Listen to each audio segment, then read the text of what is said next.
Haha, caught it. Because I'm good at catching things. And no, I'm not wearing pomade in my hair, and I don't care. I'm just letting it be today. I'm being lazy. It's Friday. Who cares? All right. We got some comments to read.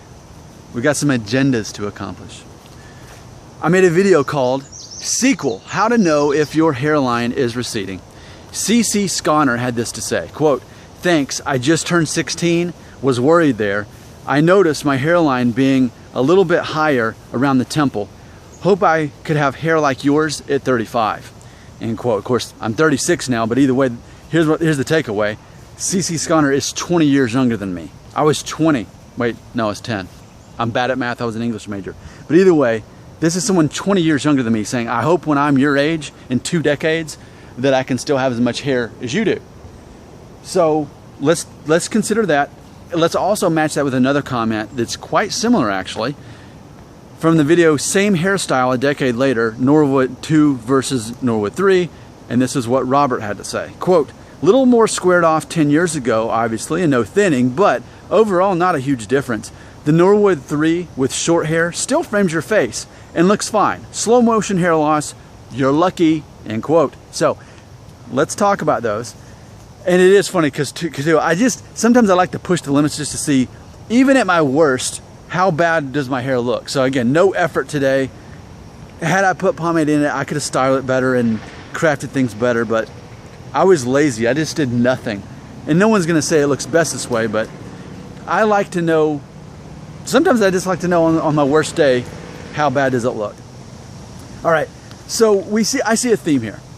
I like to find themes. I like to find patterns. And we have someone saying that they wish they could still have hair like me in 2 decades. And then we have someone else saying I'm lucky. So let's talk about that. Am I lucky? Am I fortunate? Am I #blessed? Am I?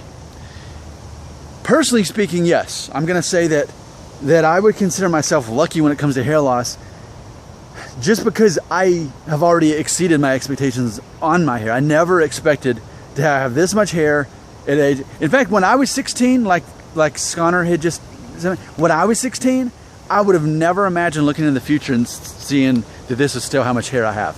Just because in my family, most of the men don't keep their hair. No one goes completely bald, but no one really keeps their hair like the dads you'd see on TV. Like for me, it was like Boy Meets World. Corey Matthews' dad had the perfect full head of hair.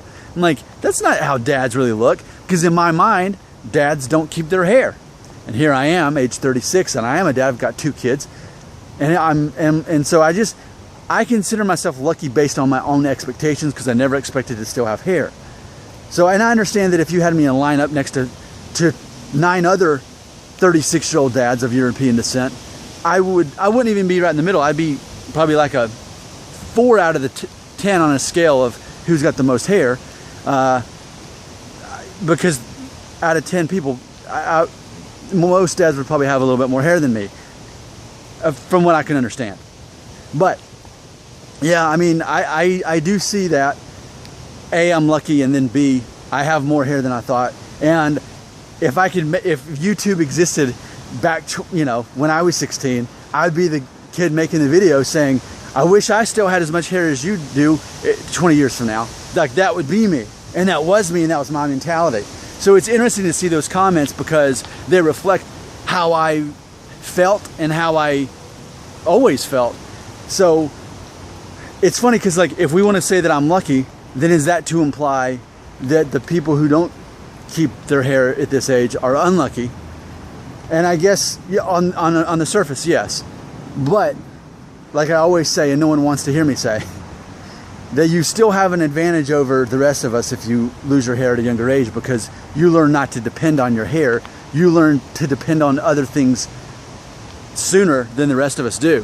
Things that I'm just now in my 30s able to start depending on, like my confidence level, my skill set, and my communication skills. Those things matter so much, but I didn't really depend on them before. I didn't care about them then. And so guys who are forced into this sooner have to learn those things sooner. So I'm being a Norwood 3 at age 36, I'm kind of in between the two. I still have enough hair that I can make people think I have a full head of hair, but at the same time, I've had enough hair loss to where I can be in a situation where I have had to learn I've lived enough life now where I've learned things that actually matter anyway. Am I being followed? I better end this video and pull out some like ninja moves.